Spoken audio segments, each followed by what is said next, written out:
Good morning. Good morning. And welcome to our special two-part audio series on decluttering your mind. In this transformative journey, we're going to explore the primary causes of mental clutter and offer some practical strategies for dealing with thought-based clutter. I know I do. Our minds are just so often filled with endless thoughts and worries and distractions, which can make it so challenging to focus on your peace and just to live authentically.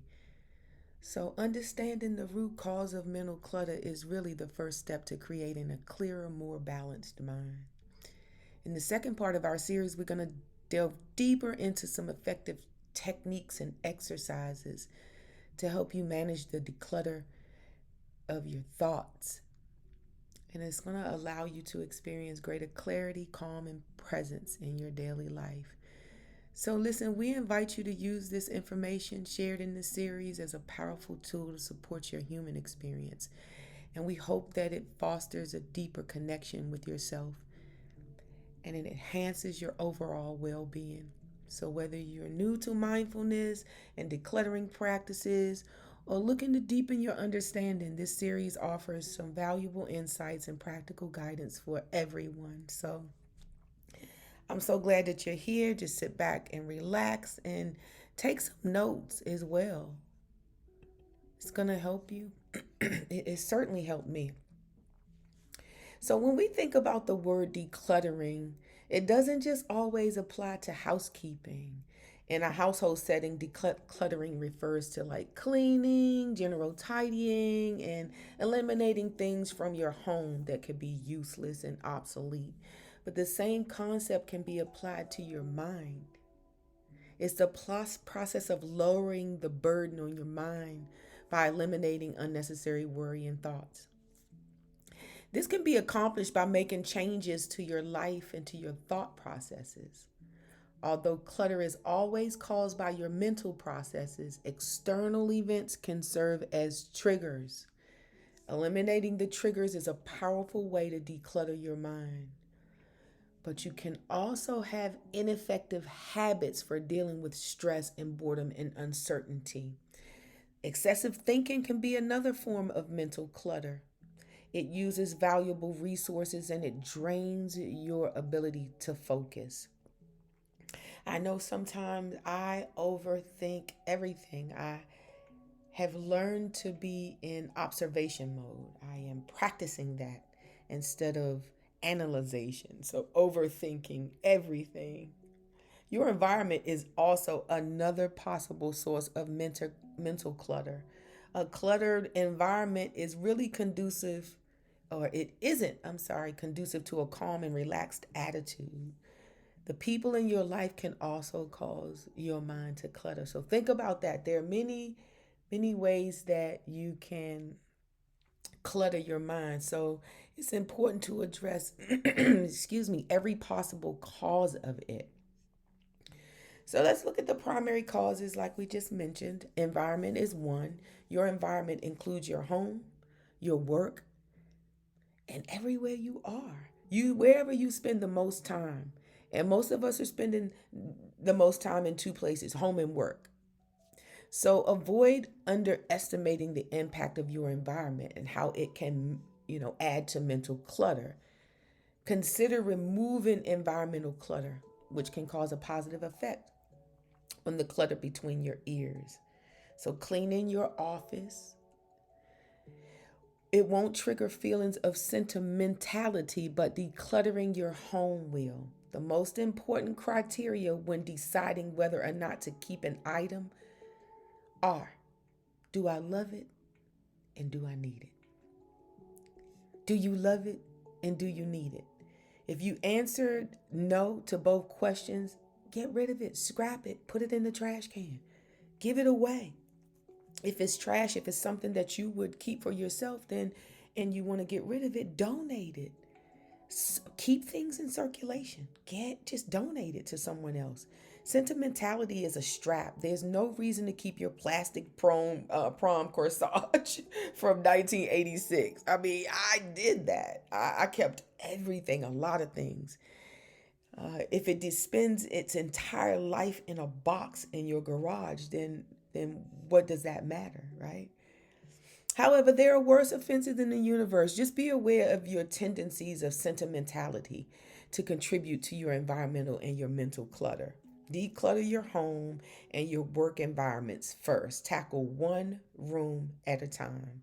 So, attempting to take on too much at once will not only lead to failure, but it will also increase your level of mental clutter. So, let's not lose ground before we even get started. A quick declutter is enough, assuming you're not a hoarder. Each room shouldn't take more than 30 minutes to clear away the visual clutter. All right. Number two, stop at the top and work your way down. Start at the top and work your way down.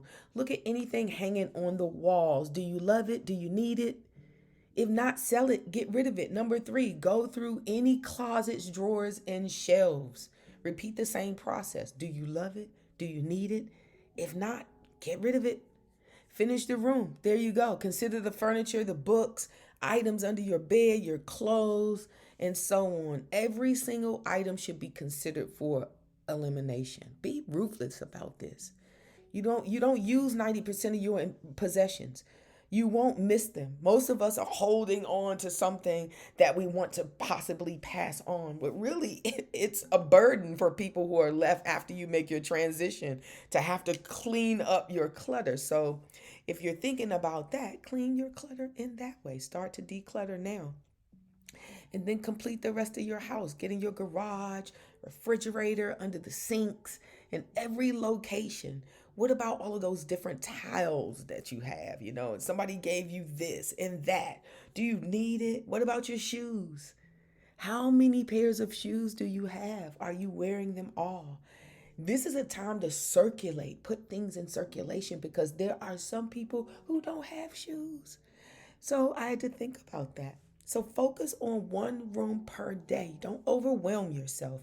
It's not necessary to spend a lot of time in each room either. About 10 minutes, 10 or 15 minutes. But whatever soothes you, whatever suits you. Just don't overwhelm yourself. And listen, don't forget your car. In fact, you can really declutter your car. I have been in some cluttered cars, right? And mine have gotten cluttered too. So declutter your car. Address your work environment. Your work environment might consist of a desk or a cubicle, or you might be responsible for an entire facility. Declutter whatever falls under your responsibility. Pay special attention to your desk, your space, your files. Just take appropriate action. And remember your digital environment too. This is important. This can be the most tedious part of your decluttering efforts. It might take the better part of a Saturday to complete, but you can do it. Your computer. This includes your computer desktop and your files. Eliminate any files that you don't need. Organize your files and use icons.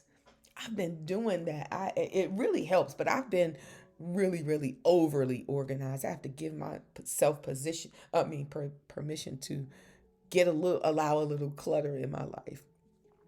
Think about your email box. How many emails do you have that you have not opened that you don't need? Get rid of them. Send things to spam if they need to. Clean those things out. Delete old texts in your phone. Delete apps you no longer use. This is all a part of decluttering, and it really feels good once you just take the time to do it. Number eight. Number eight. Evaluate how you feel after all of these unnecessary items are out of your house, out of your workspace. Just notice how you feel. Breathe. You likely feel happier, lighter, and less burdened. It's a good feeling. Remember it. And remember what caused it. Less things you're in your life, not more. It might seem counterintuitive to address your environment when your challenge is more psychological in nature, though. But it's not. However, your environment can influence the amount of stress and anxiety you experience. So think about when things are just like all out of whack when you're cooking or after you have completed and cooked a beautiful meal and things are everywhere. You want to clean that up. You just really want to get that clutter out of the way. Another very important declutter, there are certain people that are hard to eliminate from your life. Your children are one example. No matter how old your children may be, the bond between a parent and a child is very strong. However, there are situations that can justify eliminating adult children out of your life. Their business is like, mind your business. Be a coach or support to your adult children. So, people, also your parents, your siblings, whoever is decluttering, not everyone has a place in your life. And that is true. Your life is sacred. Be careful with whom you choose to include. That's everyone. Consider how much the people in your life add or detract from it. And that's how you get to make those decisions. Number one, which people are a source of negativity? These people aren't negative about your life, they're negative about life in general. It's their negativity about their own life. These people are pessimistic, they complain about everything, they are energy drainers. Number two, consider toxic people in your life. Toxic people get in your way. They're the people that get in the way of you reaching your goals. They're discouraging, and they're discouraging overtly and covertly. You see? For some reason, they feel if you don't better yourself, right? It's rare to have people that truly want to see you excel. However, that's not a reason to tolerate those who intentionally become obstacles in your life.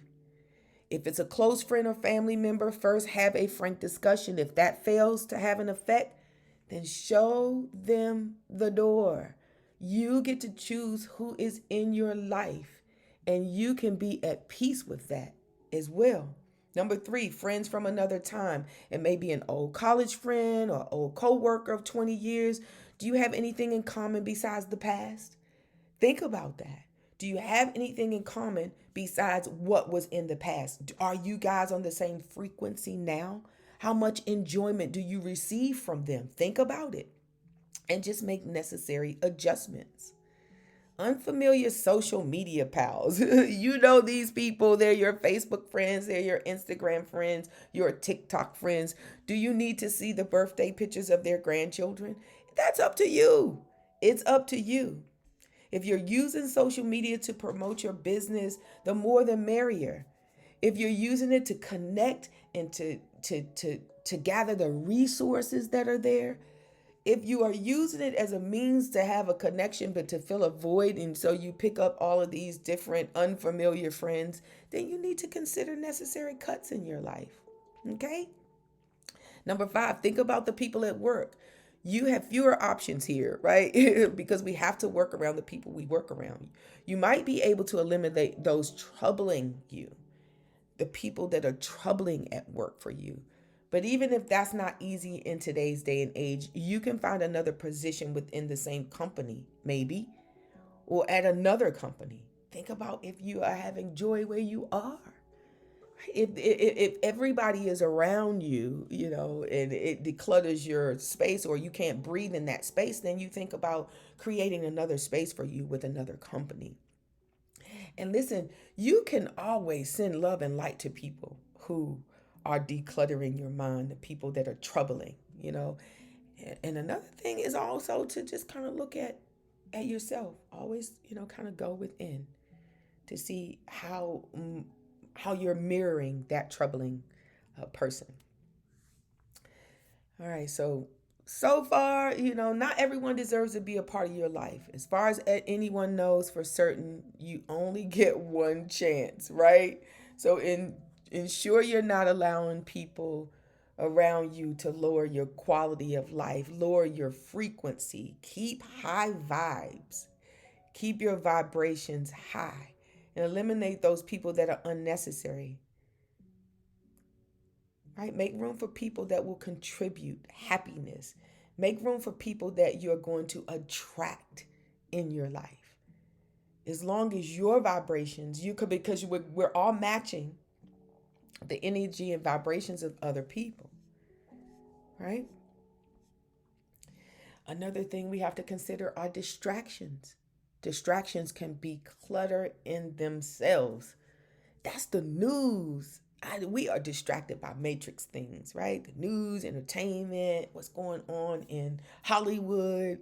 Those are really, really big distractions. Distractions can also be contributors to clutter by diverting your attention from what's important and allowing clutter to grow. Procrastination is a self created phenomenon that everyone faces. Everyone. You never feel good while you're procrastinating. The work that you're avoiding is still hanging around. No distraction is enough to completely eliminate that nagging feeling. You continue to check the time and shift your attention back and forth distraction, between the work you should do. It results in mental clutter. So focus, right? Some distractions aren't all that distracting. They just happen to be more enjoyable. It's like a more enjoyable option than keeping your focus. So check your enjoyment level, right? Check your enjoyment barometer. Evaluate the distractions in your face and in your life every day. How do you waste time? Ask yourself that. Forget about procrastinating. If you have nothing pressing on your schedule, how do you waste time? Make a list. What are you doing to waste your time? I know the internet is number one, right? TV, cell phones, video games, shopping, mindless chatting with friends about just nothing, right? These are likely the same ways you spend your time while procrastinating. So consider that. Also, consider the cost of losing that time. Even if you only waste 1 hour per day, it is likely much more than that. That's 365 hours per year. That's over 9 40-hour work weeks. That's over 2 months. What else could you do with that hour? That is 2 months of just total procrastination. So you can write a book, you can start a podcast, you can create a business, you can do so many things in 2 months. So consider something else about that. Like, just think about like maybe 2 months of weight training. What would that do to your muscles and to your heart? Build a blog. You can build a blog. Talk about whatever your passion is. Contribute to the world. Take a course. I love taking courses. Make new friends. Sit and write a book. You learn a new language. I started learning Spanish because I moved to Panama. I was moving to Panama. So I started using Duolingo. You can learn an instrument. Remember, that you likely waste a lot more than 60 minutes a day, though. So you think about that. We got 12 months in a year, 2 months of them, maybe 2 to 4 months of them. And at the extreme case, half your year you're wasting, okay? Or we're wasting. We are one in the same here. So, number 3, make a list before you go to bed. Prepare a list of the most important 3 to 5 tasks that you have to do the next day. Just write them down. Ensure that at least half of your list are items that will move your life forward in some way. Number 4, understand why those items are important to you. Understand the benefit of that. Don't just do it because I'm saying do it or you're hearing it somewhere else. Somewhere else. Is it important to you? Number 5, reduce each task to necessary steps. Don't overwhelm yourself. Tasks that are too big or too poorly defined encourage procrastination. So set up success for yourself. Number 6, reduce your distractions. Remove any distractions from your environment. Turn off your phone, turn off your internet, cut the TV off, shut the door, and go within. Reduce your distractions and spend quality time with yourself. You can even, number 7, set a timer. All right, unless you've been meditating in a cave for the last 10 years, you can't expect yourself to be able to concentrate for 8 hours straight. So use a timer to create healthy boundaries for yourself. This is really good. Most of us can concentrate for about 30 to 60 minutes at a time. Then take a break, step back. Know when to step back and set boundaries for yourself. All of this overachieving, where we got that conditioning from, should be unlearned. Distractions are everywhere. Some of us are naturally better at ignoring distractions than others. So use your time to the best of your ability by reducing those distractions in your life. Consider the worst procrastinators. Considering that the worst procrastinators are struggling the most with life. Procrastination is perhaps the greatest fertilizer for mental clutter. Yep, just put all of that procrastination right inside of your brain and water it, because you do. And then, the clutter grows. So let's think about what we're watering. The next thing we're going to talk about is thoughts. Your thoughts are the genius of mental clutter. They are. This is where it all starts. Take control of your thoughts and your mental clutter will be tamed. This is a major task and it's not for the faint-hearted, but it can be done though. It really, really can be done. And this is where things happen in your mind, your thoughts. There's several things that affect your thoughts, including your mental habits. What are you doing when you first wake up in the morning? What's on your mind? Everyday stress can impact it. Making decisions, especially when they are too many options, can be impactful. And definitely unfinished business. So listen, mental habits, like your actions, many of your thoughts are habitual. You think about the same past experiences over and over and over again. This is how you create mental clutter. It's how you create, thinking about the past is how you create depression, actually. You daydream about the same imagined future over and over again. These thoughts may be positive or negative, but they still contribute to mental clutter. There are other mental habits too that provide a little bit. Guilt. How many of us are bombarded with guilt of things that we have done, mistakes that we have made, words that we have chosen that were not palpable? Worry, regret, comparing yourself to others.